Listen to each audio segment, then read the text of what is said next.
So you ask, what sort of paranormal activity brings us here? Well, I do like ghost stories.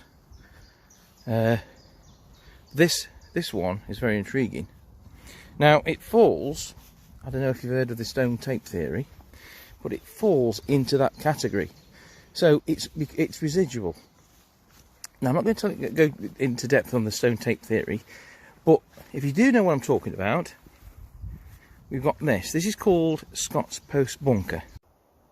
Now, look at the looking at the actual structure. You can actually see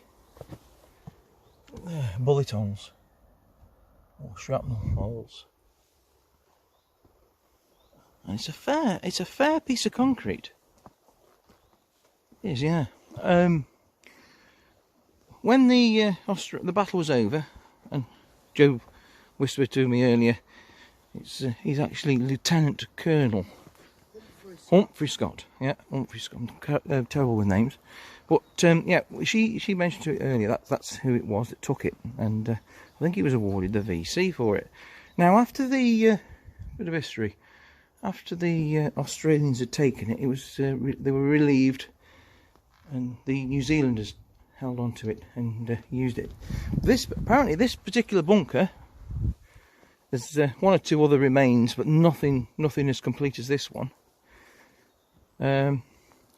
After the New Zealanders had taken over, all the unused artillery, shells, guns was all piled into this bunker on more than one occasion and exploded. Now, the question, you see it's still standing, but the question I've got to ask is, did that or those explosions infuse energy, because there was a lot of energy in there, into the actual structure, which obviously ties in again with the stone tape theory.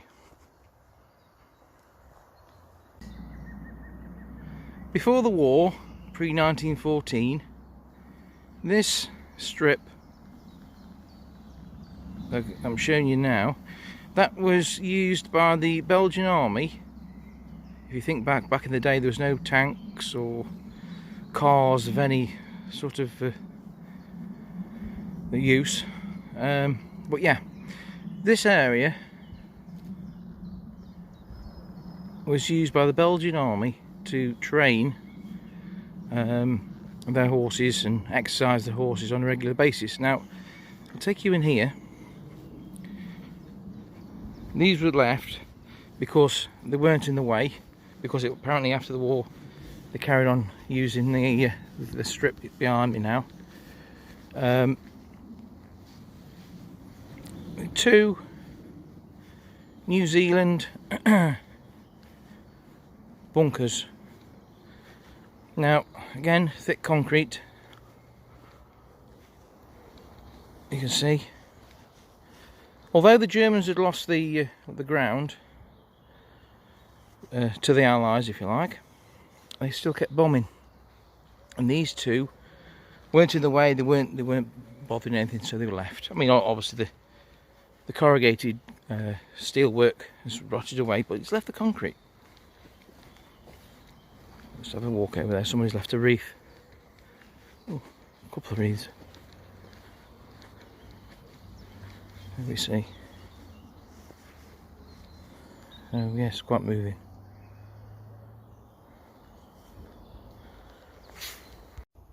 Okay, so I've turned the camera around now, so you can't see our pretty faces, but you can see what we can see. Now, this is the memorial to the 5th Australian Division, who basically fought this particular battle. No British